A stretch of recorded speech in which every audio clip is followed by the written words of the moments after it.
కార్మిక సోదరులారా, కార్మిక నాయకులారా, మీ అందరికీ మొట్టమొదటిగా మేడే యొక్క హృదయపూర్వకమైనటువంటి శుభాకాంక్షలు తెలియజేస్తా ఉన్నాను.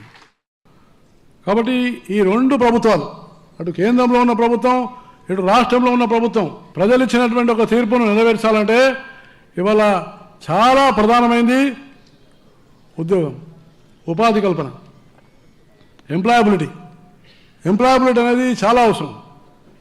అందుకనే మేము మొట్టమొదలు కేంద్రంలో అంటే ప్రజలు ఇచ్చిన తీర్పుకు అనుగుణంగా మేము పెద్ద ఎత్తున యువకులకు, కార్మికులకు తప్పకుండా వాళ్ళకు ఉద్యోగాలు ఇవ్వడం కోసం కొత్త కొన్ని ఇనిషియేటివ్ తీసుకోవడం జరిగింది.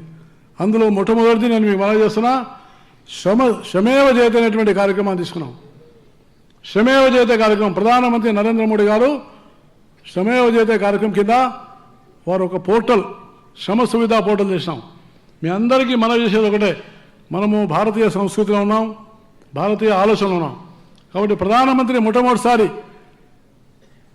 శ్రమ అనేటువంటిది ఏది ఉందో దీన్ని గుర్తించడానికి కార్మికుడిని శ్రమయోగి అని ఆయన పిలవడం జరిగింది. శ్రమయోగి, తర్వాత రాష్ట్రయోగి, తర్వాత మూడవది కార్మికుడు అంటే రాష్ట్ర నిర్మాత. రాష్ట్రం అంటే ఇక్కడ దేశం. కాబట్టి కార్మికుడు దేశ నిర్మాతగా ఎదగాలని ఆ ఉద్దేశంతో చేయబడింది.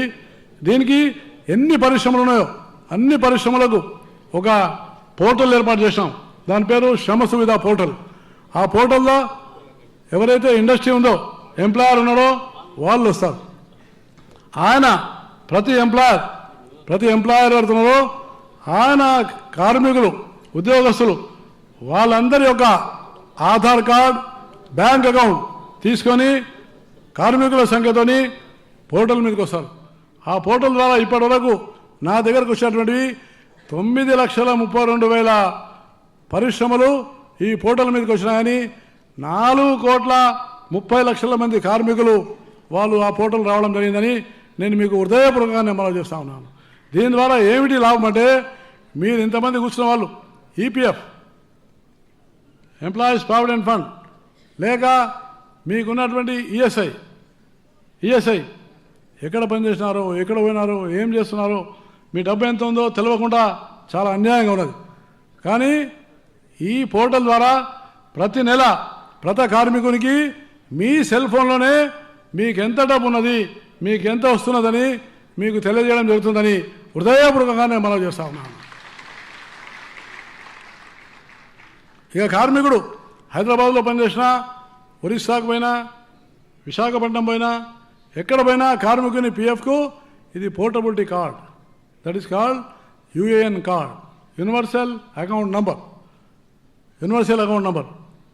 అందువల్ల మీ అందరితో కోరుతున్నాను, రాష్ట్ర ప్రభుత్వం కూడా దాన్ని చాలా పెద్ద ఎత్తున తీసుకున్నది. ఇలాంటి అనేకమైనటువంటి టెక్నాలజీ మార్పు వచ్చింది. ఈనాడు టెక్నాలజీతోనే మనం ప్రతిసారి మీరు ఎవరు కూడా ఇంకొక విషయం కూడా మీకు మనవి చేస్తున్నా, ఎంప్లాయ్మెంట్ ఎక్స్చేంజెస్ అనేవి కేవలం అవి నిరుద్యోగుల యొక్క రిజిస్టర్ కేంద్రాలుగా ఉన్నాయి. కానీ నరేంద్ర మోడీ గారి ప్రభుత్వం వచ్చిన తర్వాత ఈ కేంద్రాల్లో చాలామంది ఉద్యోగం ఇస్తామని మీ అందరికీ 10,000 రూపాయలు తీసుకొని, 20,000 రూపాయలు తీసుకొని, 30,000 రూపాయలు తీసుకొని మిమ్మల్ని చాలామంది దోపిడీ చేస్తున్నారు.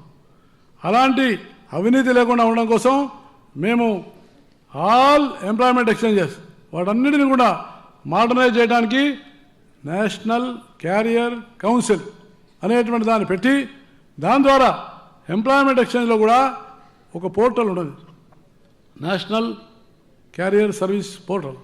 ఆ పోర్టల్ మీరందరూ కూడా ఎవరైతే ఎంతమంది అయితే కార్మికులు కానీ ఉద్యోగం కావాలని జాబ్ సీకర్స్ మీరందరూ ఎంప్లాయ్మెంట్ ఎక్స్చేంజ్లో రిజిస్టర్ చేసుకొని మీ సెల్ ఫోన్ నెంబర్ ఉంటుంది. మేము చేసింది ఏంటంటే ఎక్కడెక్కడ ఏ పరిశ్రమలో ఎక్కడెక్కడ ఏ ఉద్యోగాలు ఉన్నాయి, ఎలక్ట్రీషియన్, వెల్డర్, ఫిట్టర్ ఇలాంటి ఉద్యోగాలు ఎక్కడెక్కడ ఉన్నాయి, ఆడవాళ్ళకి ఎక్కడున్నాయి, రిజర్వేషన్లు ఎంత ఉన్నాయి, ఇవన్నీ కూడా దాంట్లో తీసుకొని మీరు ఎంప్లాయ్మెంట్ ఎక్స్చేంజ్కు నమోదు చేసుకున్న వెంటనే మీకు రోజుకు రోజు ఎంప్లాయ్మెంట్ ఆఫీస్ రాకుండా మీ సెల్ ఫోన్ నెంబర్కే ఈ ఫలానా ఉద్యోగం ఇక్కడ ఉంది, మీరు పోయి ఇంటర్వ్యూకి పాల్గొనాలని ఆ రకమైనటువంటి ఎంప్లాయ్మెంట్ ఎక్స్చేంజెస్ని మోడల్ ఎంప్లాయ్మెంట్ ఎక్స్చేంజెస్గా నేషనల్ క్యారియర్ సర్వీస్ ద్వారా నేను మారుస్తున్నానని, దానికి 400 కోట్ల రూపాయలు కూడా వెచ్చిస్తున్నానని హృదయపూర్వకంగా మీకు మనవి చేస్తా ఉన్నాను. ఇలాంటి కొన్ని కొత్త ఇనిషియేటివ్స్ మేము ముందు చేపడుతున్నాం. తెలంగాణలో నేను మొట్టమొదలు ఒక 3 మోడల్ ఎక్స్చేంజెస్ ఇవ్వాలని నిర్ణయం చేసుకున్నాం. అదేవిధంగా పెద్దలు లేబర్ మినిస్టర్, కార్మిక నాయకుడు నాయన నరసింహారెడ్డి గారు చాలా పోరాటం చేసిన నాయకుడు, కార్మికుల కోసమే తన జీవితాన్ని శ్రమించిన నాయకుడు నాయన నరసింహారెడ్డి గారని నేను మీకు హృదయపూర్వకంగా మనవి చేస్తాను. ఎందుకంటే నేను రాజకీయాల్లో రాకముందు నాయన నరసింహారెడ్డి గారు మా అమ్మ ఉస్మాన్గంజ్లో ఉల్లిపాయలు అమ్ముతుండే. ఆ ఉల్లిపాయలు, మిరపకాయలు, చింతపండు అమ్ముకునేటువంటి వాళ్ళు అందరూ చాలామంది ఉండేవాళ్ళు. వాళ్ళకు ఎవరైనా నాయకుడు అంటే మా నాయన నరసింహారెడ్డి గారని హృదయపూర్వకంగా మనం చేస్తున్నాం. మా అమ్మ నాకేం చెప్పిందంటే, నన్ను అడిగింది, నేను జైలు నుంచి బయటకు వచ్చిన ఎమర్జెన్సీలో, జైలు నుంచి బయటకు వచ్చిన తర్వాత వారు కూడా మా వెంబడి జనతా పార్టీలో ఉండి పనిచేసినాం. మా అమ్మ అడిగింది నన్ను, అరే బిడ్డ చూడరా, ఈ పెద్ద ఆయన ఉంటాయి, మీసాలు ఉంటాయి, బుల్లెట్ మీద వస్తాడు, ఒక్కసారి ఆయన మన ఇంటికి తీసుకురా. నేను అడిగిన ఎందుకమ్మా అంటే మా అమ్మ చెప్పింది, ఇవాళ కార్మిక దినోత్సవం కాబట్టి నేను ఇవాళ గుర్తు చేసుకున్నా, ఎందుకంటే నాయన నరసింహారెడ్డి గారు ఇంటికి తెమ్మని చెప్పింది. ఎందుకు అనంటే ఇక్కడ కొంతమంది బద్మాషిగాళ్ళు ఇంటలేరురా, ఆయన వస్తే సరైతుంది కాబట్టి నాయన నరసింహారెడ్డి తెమ్మంటే నేను నాయన నరసింహారెడ్డి గారు చెప్పాను.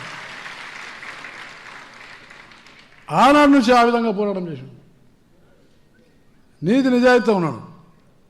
కాబట్టి కార్మిక నాయకుని గురించి చెప్తూ నేను చెప్పేది ఒకటే, ఇంకా మార్పులు రాబోతున్నాయి, చాలా మార్పులు రాబోతాయి కార్మికులకు. నేను చంద్రశేఖరరావు గారు కూడా కార్మిక శాఖ మంత్రిగా పనిచేస్తున్నారు కేంద్రంలో. వారికి సంపూర్ణమైనటువంటి అవగాహన ఈ కార్మిక శాఖ మీద ఉన్నది. నేను పనిచేయడం, ఆయన పనిచేయడం ఇది నిజంగా. అదేవిధంగా వెంకటస్వామి గారు కూడా కార్మిక శాఖ మంత్రిగా పనిచేసాం. ఇది తెలంగాణకు అదృష్టంగా నేను తప్పకుండా భావిస్తా ఉన్నాను. తెలంగాణకి ఇది అదృష్టంగా నేను భావిస్తున్నాను. దీంతోపాటు నేను కోరుకున్నది ఒకటి, ఈ చట్టాలన్నీ కూడా ఉన్నటువంటివి చాలామంది ఇప్పుడు ఆర్పీ సింగ్ గారు చెప్పినారు, మన దేశంలో కార్మికులు పెద్ద సంఖ్యలో ఉన్నటువంటిది అసంఘటిత కార్మికులు ఈ దేశంలో 39 కోట్ల మంది ఉన్నారు. Construction workers, beedi workers, domestic workers 39 కోట్ల మంది ఉన్నారు. ఆర్గనైజ్డ్ వర్కర్స్ ఫ్యాక్టరీలో పనిచేసే వాళ్ళు కేవలం 8 కోట్లు ఉన్నారు. 8 కోట్ల మంది ఉన్నారు.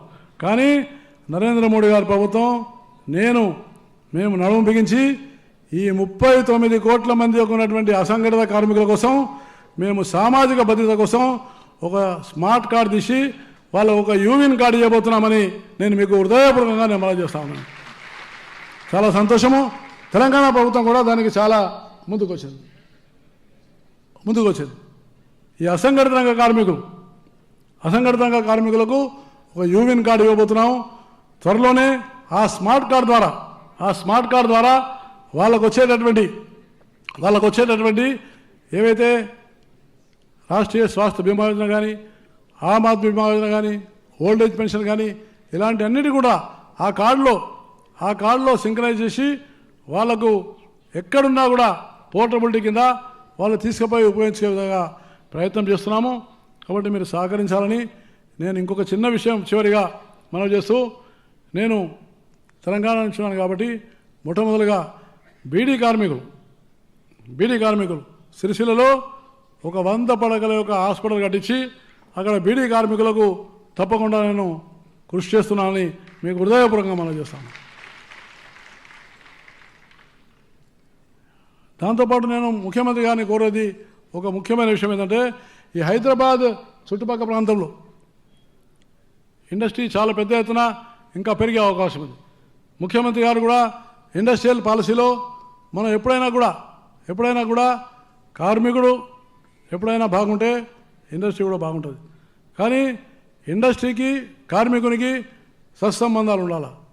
దానికి శాంతి చాలా అవసరం. Conducive atmosphere is very essential. అందుకనే కొన్ని చట్టాలు ఉన్నాయి. ఈ చట్టాలలో కొన్ని మార్పులు తీసుకోవాల్సిన అవసరం ఉంటుంది. ఆ చట్టాలలో మార్పు తీసుకొస్తే అది తప్పకుండా కార్మికుని యొక్క హితంలో కూడా ఉంటుంది. అది పరిశ్రమకు కూడా సులువైనటువంటి వాతావరణం ఉంటుంది. పరిశ్రమలకు ఎక్కువ సులువైన వాతావరణం ఉంటే ఎక్కువ నిధులు వచ్చే అవకాశం ఉంటుంది. ఎక్కువ ఇన్వెస్ట్మెంట్ వస్తే ఎక్కువ మందికి ఉద్యోగాలు దొరుకుతాయి. నేను తప్పకుండా అమలు చేసుకుంటున్నా. రాబోయే 2 సంవత్సరాల్లో 1 కోటి మందికి ఉద్యోగం ఇవ్వబోతున్నామని నేను హృదయపూర్వకంగా మనవి చేస్తాను. ఎందుకంటే మేక్ ఇన్ ఇండియా కార్యక్రమం, make in India, digital India, skill India. కాబట్టి అసంఘటిత కార్మికులకు ముఖ్యమంత్రి గారిని కోరేది ఒకటి, ఎక్కువ మందికి ఈ నైపుణ్యత కలిగించి స్కిల్ ఏర్పాటు చేస్తే తప్పకుండా వాళ్ళకు ఉద్యోగాలు దొరికే అవకాశం ఉంది. ఉద్యోగం దొరకదనేటువంటి ప్రశ్న లేదు. ఇప్పటికీ ఎలక్ట్రీషియన్ యొక్క ఉన్నటువంటి ఉద్యోగాలు చాలా పెండింగ్లో ఉన్నాయి. లేరు, ఎలక్ట్రీషియన్ లేడు, ప్లంబర్ లేడు, డ్రైవర్స్ లేరు, సెల్ ఫోన్ల యొక్క ఆపరేటర్ లేడు, సెల్ ఫోన్ ఫెయిల్ అయితే సెల్ ఫోన్ ఆపరేటర్ లేడు. కాబట్టి దయచేసి చాలామందికి మనం స్కిల్ డెవలప్మెంట్ చేయాలా. కేంద్రంలో మేము కూడా దానికోసం ప్రయత్నం చేస్తున్నాం. చివరిగా హైదరాబాద్లో ఐటీఐ మల్లెపల్లి ఐటీ అయింది. దానికి నేను 10 కోట్ల రూపాయలు కేటాయించాను. ఇంకా త్వరలోనే దాన్ని మోడల్ ఐటీఐ చేసి దానికి మేము అన్ని ఐటీఐలలో చైర్మన్ ఇండస్ట్రీ ఉండాలి. ఇండస్ట్రీతో దానికి సంబంధం ఉండాలి. ఉద్యోగాలు నేరుగా దొరికేది ఇండస్ట్రీలు ఉంటాయి. కాబట్టి ఇండస్ట్రీ లెట్ చైర్మన్ చేసి అన్ని ఐటీలను మోడర్నైజ్ చేస్తున్నాము. కాబట్టి మీరందరూ కూడా ఈ మీడియా సందర్భంగా మీ అందరికీ నేను మనవి చేసేది ఒకటి, మనము దేశ అభివృద్ధికి తెలంగాణ రాష్ట్రం ఏర్పడింది, కొత్త రాష్ట్రం ఏర్పడింది, అనేక పరిశ్రమలు రాబోతున్నాయి, అనేక మందికి ఉద్యోగాలు దొరకబోతున్నాయి. ఎవరు కూడా అభద్రతా భావం లేకుండా కార్మికులు ఇంకా ఉత్సాహంతో మనం బాగా ముందుకెళ్లాలని నేను హృదయపూర్వకంగా మనవి చేస్తూ నాకు ఇచ్చినటువంటి అవకాశానికి నేను ప్రత్యేకంగా నాయ నరసింహారెడ్డి గారికి, డిపార్ట్మెంట్కు హృదయపూర్వకమైనటువంటి ధన్యవాదాలు తెలియజేస్తూ సెలవు తీసుకుంటాను. జై హింద్. కొన్ని ఇండస్ట్రీస్ యూనియన్ పెడితే వ్యతిరేకిస్తున్నాయి. అది న్యాయం కాదు. చట్టం యూనియన్ పెట్టుకునే రైట్ కల్పించింది. రాజ్యాంగంలో అవకాశం ఉంది. కార్మికుల జన్మ హక్కు. మీరు ఇండస్ట్రీ పెట్టుకునే హక్కు మీకెట్లా ఉందో, మీరు 4 డబ్బులు సంపాదించే హక్కు మీకెట్లా ఉందో, కార్మికుని కూడా ఆ హక్కు ఉండాల్సినటువంటి అవసరం ఉన్నది.